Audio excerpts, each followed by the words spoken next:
Greetings, fellow Facebookites and fellow YouTubeites. Let's get ready to rock and roll!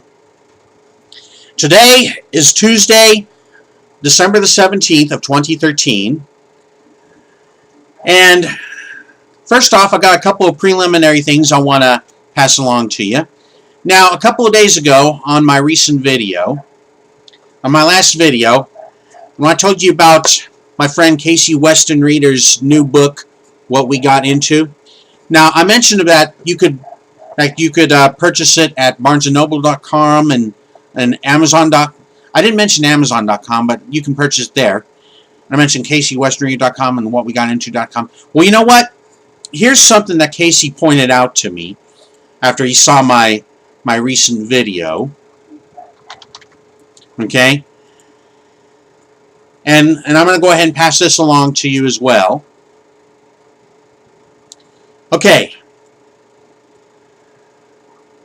Okay, so anyway. Okay, in fact, this is from his Facebook page of What We Got Into. Okay. Now, of course, I mentioned those other websites, but here's the website I'm going to recommend you try going to. WhatWeGotInto.com. Okay? And here's why. In fact, Casey posted this on his What We Got Onto Facebook page. He says, I just modified the price of the paperbacks on WhatWeGotInto.com. Okay. He says he wants people to buy the books directly from him to get the best deal. Better than Barnes & Noble or Amazon. So, if you buy off WhatWeGotInto.com, you'll get postage included and a signature for cheaper than what you'll pay for the base price on any of those other websites. Okay? But you can still post reviews on those websites. Hint, hint, he says. And the paperbacks, like this one, are now $14, and the hardcovers are $22. Okay, so yeah, if you want to get this for a better price, and he can sign, and of course this way he can also sign your book, just like he did for me. Okay, like I said, paperbacks are $20. Oh, wait a minute. Okay, paperbacks are $14 and hardcovers are $22, okay? So if you want to get it at those prices, and if you want to get it signed, go to this website, WhatWeGotInto.com, okay? I decided I better pass that along to you right quick. So, okay, next up, here's some exciting news for those of you who play the lottery, okay? For those of you who still hadn't heard yet, wait a minute, let me... Okay. Okay, for those of you who play are playing the Powerball, I don't mean the Powerball, I mean the Mega Millions. Sorry about that. Okay. Check this out. Now, of course, it may be a little bit too late to buy your tickets, you know, depending on, because the Powerball, I mean, the Mega Millions drawing is tonight. You know, if you may, depending on when you see this video here, okay? But, check this out. Tonight's Mega Millions drawing is an estimated $636 million! Woo! Can you say, hell yeah? But, if you think that doesn't kick butt enough, check this out. If no one wins that drawing tonight, then the jackpot will roll over to an estimated, get ready for this, an estimated $950 million! Woo! Can you say double hell yeah? Well, Okay, well, I'll tell you what, I guess for maybe 636 million or maybe 950 million, I guess you could buy the whole darn state of Rhode Island. Who knows? But anyway, I wanted to pass that along to y'all. Okay, now for the biggie. Time for the main topic. Now, you remember I mentioned a couple of, on some recent videos about going online and voting for nominations into the Rock and Roll Hall of Fame for 2014. Well, for those of you who still haven't heard, it is official. Today, the Rock and Roll Hall of Fame has announced the 2014 inductees. Okay, so here we go. Now, the first inductee here served as the manager for the Beatles from January 6 of 1962 until his death in 1967, and helped shape a vision for a modern rock and roll band. He was born in Liverpool in 1934 and first got involved in the music business when he took over the record department of his family's music store called NEMS, and they spell it with all caps, N-E-M-S. His devotion to making sure the store was a success, his devotion to making the store a success transformed it into an essential gathering place for the young people of Northern England who sought to stay current with pop music. And it was at NEMS that he first became aware of the Beatles. He immediately recognized the Beatles' potential as performers and recording artists and signed them to a management contract in early 1962. And he was the driving force behind getting the band a recording contract with Parlophone later that year. His keen eye for style and fashion helped shape a unique, charismatic identity for the band. And although he didn't always make the best business decisions for the band in the nascent rock and roll industry, his management style forged success for the Beatles, and he was completely dedicated to the band.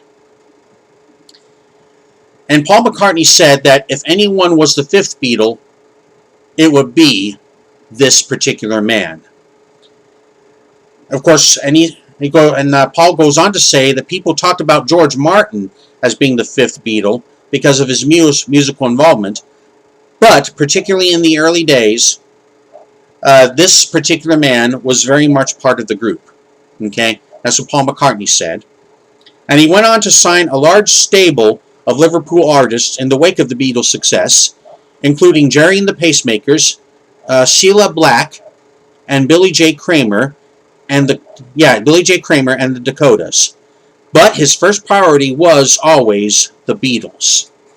And after the Beatles stopped touring in August 1966 and focused their work in the studio, he had fewer responsibilities with the band, and unfortunately fell into drug addiction and died of an overdose in August of 1967.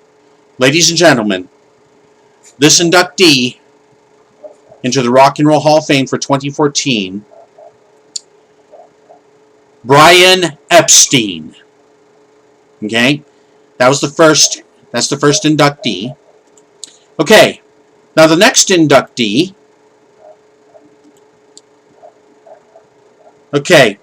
is best known as the manager who helped propel the Rolling Stones to worldwide stardom and crafted their bad boy image so well it became both their brand and burden. And as the Rolling Stones producer of records and the man who pushed Mick Jagger and Keith Richards to create original material, he helped shepherd a run of landmark recordings that continues to bear influence a half-century later. He was born in London on January the 29th of 1944, and he was raised by his eccentric single mother, having lost his father in World War II several months before his birth. Music and film, as well as his experience with class and the English school system, shaped his sense of style and led to working for pioneering British designer Mary Quant. His precocious nature was tailor-made for the fashion world, but an even better fit for the music business. Working publicity for producer Joe Meek and for Brian Epstein's NEMS stable of artists, which of course included the Beatles, duh, he heard about new young rhythm and blues bands who were rapidly gaining an audience. In short order, he began to manage the Beatles, working with the group until 1967. His UK-based record label, Immediate Records, was one of the coolest of the 60s and released recordings by Small Faces, Rod Stewart, John Mayall, The Nice, and the McCoys, among others. He continued to produce records throughout the 70s and 80s, and later authorized an acclaimed 2-volume autobiography that stands among the most fantastically vivid first-hand accounts of the 60s. Ladies and gentlemen, this inductee into the Rock and Roll Hall of Fame, his name is Andrew Loog Oldham. Okay, so that's the, okay, so that's 2 there. Okay, this next inductee, this act right here,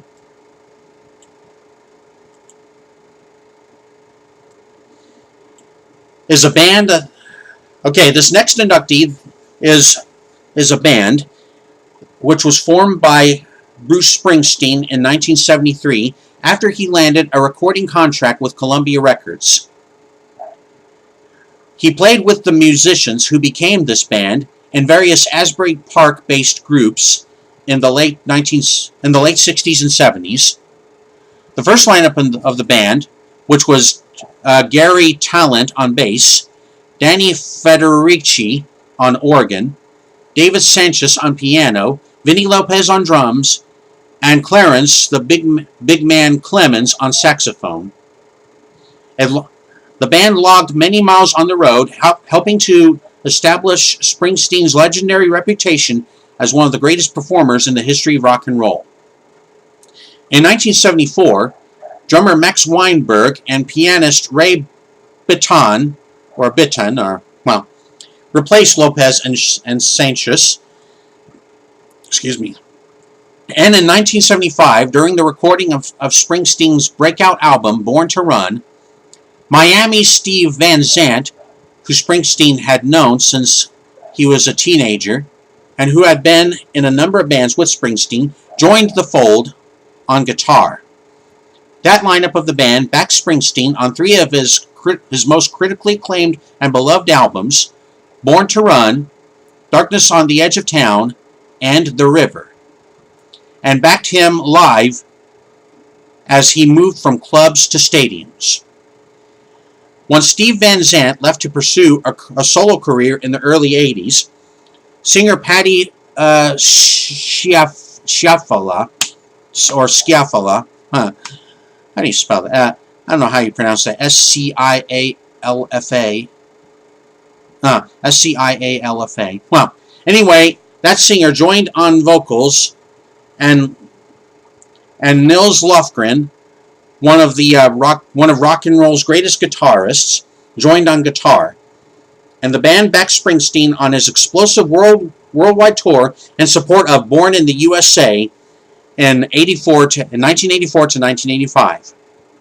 Springsteen did not work with the band for much of the 90s, but reunited with them in 1999 in a version that included both Van Zandt and Lofgren, and the band has been together ever since, and despite the loss of Federici and Clemens, retains a distinctive sound and unparalleled reputation for live shows.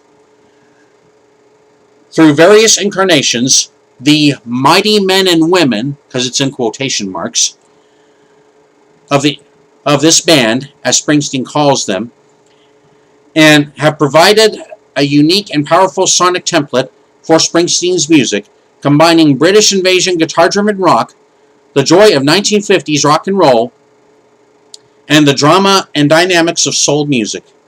They are showmen of the first order and have more stamina than any rock band in the history of the music.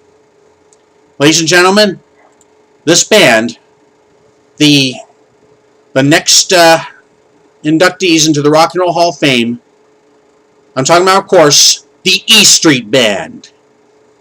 Okay. Now, the next inductee I'm going to mention. Okay. The musical odyssey of this next inductee is well documented, from teenage London art school songsmith, with songs like The First Cut is the Deepest and the Tremoles, the Tremels, Here Comes My Baby, to introspective cornerstone of the 70s singer-songwriter movement. Who can measure the courage it took him in the late 70s, after 7 years of multi-platinum success in the in the US and over a decade in the UK, to convert to Islam amidst the wave of turmoil and confusion that was engulfing the world. He left his touring and recording life behind and named himself Yusuf Islam.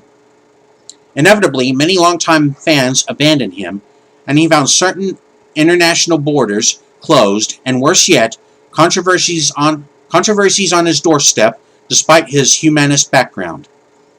It was 17 difficult years between his final LP as this particular man, with which, of course, that LP was Back to Earth from 1978, and the first CD as Yusuf Islam, and more than a decade until his first pop album in nearly 30 years, which was Another Cup in 2006. He told Rolling Stone magazine, "When I accepted Islam, a lot of people couldn't understand. To my fans, it seemed my entering Islam was the direct cause of my leaving the music business, so many people were upset. However, I found the spiritual home I've been seeking for most of my life. And if you listen to my music and lyrics, like Peace Train and On the Road to Find Out, it clearly shows my yearning for direction and the spiritual path I was traveling. The musical gifts that he has shared with the world are an important chapter in rock history, a beacon of hope that will never be extinguished." Ladies and gentlemen, this inductee I'm talking about, the one and only Cat Stevens. Okay. Now, the next one I'm going to mention. Okay. She happens to be a native of right here in Arizona, Tucson, down in Tucson to be exact. This next inductee dominated pop music in the 70s with a voice of tremendous range and power. She was one of the most important voices in the creation of country rock, in part because she understood how to sing traditional country songs like Silver Threads and Golden Needles. She regularly crossed over to the country charts in the 70s, which is a rarity for rock singers. Working with producer Peter Asher, she crafted a repertoire of songs that roamed throughout rock history that she interpreted with beautiful, precise phrasing. She was especially good at singing early rock and roll. She had a long string of hits that revived interest in rock pioneers, with songs like Blue Bayou by Roy Orbison, When Will I Be Loved by the Everly Brothers, and That'll Be the Day by Buddy Holly, among those songs. She was equally comfortable with Motown music and the beginning of New Wave. Her finest work was the run of four consecutive platinum albums in the mid-70s. Heart Like a Wheel from 1974, Prisoner in Disguise from 1975, Hasten Down the Wind from 1976, and Simple Dreams in 1977. In the 80s, she expanded her musical vocabulary by recording songs from the classic American songbook. with the albums What's New and Lush Life. And Mexican music that she heard growing up in Tucson. Canciones de mi Padre. Just to show you how much I know Spanish.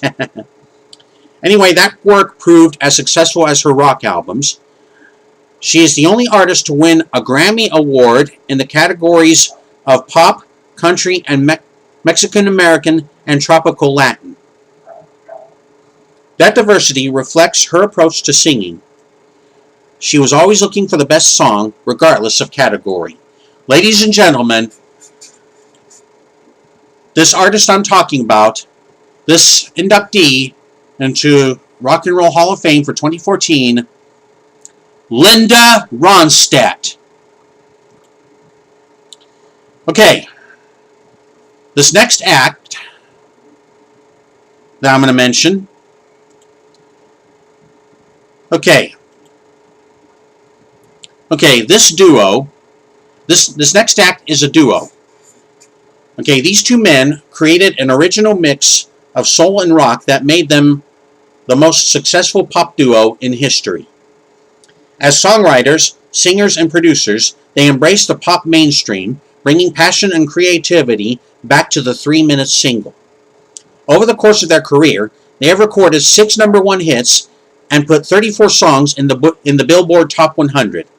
Deeply rooted in lush Philly soul, they mixed smooth vocal harmonies and the romantic vulnerability of soul with edgy hard rock and new wave riffs to create some of the finest pop music of the 80s. They teamed up in the early 70s in Pennsylvania and landed a deal with Atlantic Records. On their first 3 albums, they searched for the right style for their talents as they experimented with soul, folk, and hard rock. They finally hit with Sarah Smile in 1976, which was an irresistibly sexy soul ballad that showcased their vocals, songwriting, and guitar playing. After their subsequent string of hits, like Rich Girl, She's Gone, and Wait for Me, they were energized by new wave and dance music. The result was an incredible run of original songs that topped the pop and R&B charts throughout the 80s, with songs like Kiss on My List, Private Eyes, You Make My Dreams, and I Can't Go For That, which combine the best of both rock and R&B, setting the stage for the important crossover work of Madonna and Prince. They continue to record and attract new young audiences, and their influence can be felt in the work of contemporary artists like Bruno Mars and Justin Timberlake. Ladies and gentlemen, this duo that I'm talking about is none other than Daryl Hall and John Oates. That's right, Hall & Oates. Okay, now this next inductee's influence is so widespread we may take it for granted. When the rest of rock was simplifying in the new wave days, this former frontman of Genesis blended synthesizers and a signature gated drum sound with emotional honesty learned from soul music to create a sensibility that would influence artists from U2 to Arcade Fire to Depeche Mode. With extraordinary ambition, he transitioned from cult artist to multimedia pop star to global rock icon. His WOMAD Festival has been a 33-year laboratory for musical cross-pollination. The epic song Baiko, I think that's how you pronounced it, directly inspired the Artists Against Apartheid movement as he spearheaded the Amnesty International, a conspiracy of hope and human rights now tours. His brilliant stage shows inspired U2's and Flaming Lips His brilliant stage shows inspired U2's shows and flaming lip shows, and expanded the visual vocabulary of music videos with clips such as with videos such as Sledgehammer, Shock the Monkey, and Big Time. In addition, he wrote songs like Don't Give Up, Red Rain, and In Your Eyes that put heart and soul on the radio at a time when those values were in short supply. 4 decades on, as a solo artist, he continues to push the boundaries of pop music and challenge the audiences across the globe. Ladies and gentlemen, this inductee I'm talking about is none other than Peter Gabriel. Okay, just a couple more acts here. This next inductee, okay, for this next inductee, it only takes one song to start a rock revolution. That trigger, in late 1991, was a song called Smells Like Teen Spirit, which was an exhilarating blast of punk rock confrontation by this group, and this group was a scuffy trio from Seattle. Smells Like Teen Spirit, its mosh pit party video, and the band's kinetic live shows propelled their second album, Nevermind, to #1, and turned singer, guitarist, songwriter Kurt Cobain into the voice and conscience of an alternative rock nation sick of hair metal and the conservative grip of the Reagan-Bush 80s. Founded by Cobain and bassist Chris Novoselic in the logging town of Aberdeen, Washington, this group were underground stars when they made 1989's Bleach with drummer Chad Channing. Moving from the indie sub-pop label to Geffen Records, the band, with drummer David Grohl, packed Cobain's corrosive riffs, emotionally acute writing, and twin passions for the Beatles and post-punk bands like the Melvins and the Pixies into the album Nevermind. A multi-platinum seller, included the hits Come As You Are and Lithium, and opened the mainstream gates for groups like Green Day, Pearl Jam, and the Smashing Pumpkins. In 1993, the band released the caustic masterpiece In Utero and gave a historic performance on MTV's Unplugged. But, unfortunately, in April of 1994, Kurt Cobain, who was suffering from drug addiction and severe doubts about his stardom, took his own life. Just like Jimi Hendrix and Jim Morrison before him, Kurt Cobain was 27 in his creative prime when he died. Also like them, he and Nirvana, and also like Hendrix and Morrison, he and Nirvana remain an enduring influence and challenge. Proof that the right hand, he and the band remain an enduring influence and challenge. Proof that the right band with the right noise can change the world. I think I said the name already. I'm talking about, of course, Nirvana. Okay, and I've saved the best for last. This final inductee into the Rock and Roll Hall of Fame. Okay, few bands short of the Beatles inspired more kids to pick up the guitar than this group, this inductee. With their signature makeup, explosive stage show, and anthems like Rock and Roll All Night and Detroit Rock City, they are the very personification of rock stars. Original members Peter Criss, Ace Frehley, Paul Stanley, and Gene Simmons came together in New York in 1972. While their first 2 records did not generate many sales, they quickly gained a national following for their bombastic pyro-filled stage show. Their 1975 live double album, Alive, captured the energy and reached #9 on the charts, quickly making them one of the most popular bands of the 70s, scoring countless hit singles, sold-out tours, appearing everywhere from comic books to lunchboxes to their very own TV movie. Freely and Chris left in the early 80s, and the group finally took their makeup off for 1983's Lick It Up. They continued to be a popular live draw, but in 1996, their original quartet reformed and put their makeup back on, and the mania for this band was reborn. In 2009, they released the album Sonic Boom, their first album of new material in 11 years, and just 3 years later, this past year, they released the album Monster in 2012. That's right, folks. This final inductee into the Rock and Roll Hall of Fame for 2014, I'm talking about, of course, that's right, folks, you wanted the best, you got the best, the hottest band in the world, Kiss! Ha ha! Woo! So, those are the Rock and Roll Hall of Fame inductees for 2014. I'm going to go over them just one more time. Okay, I'm going to go through them just one more time.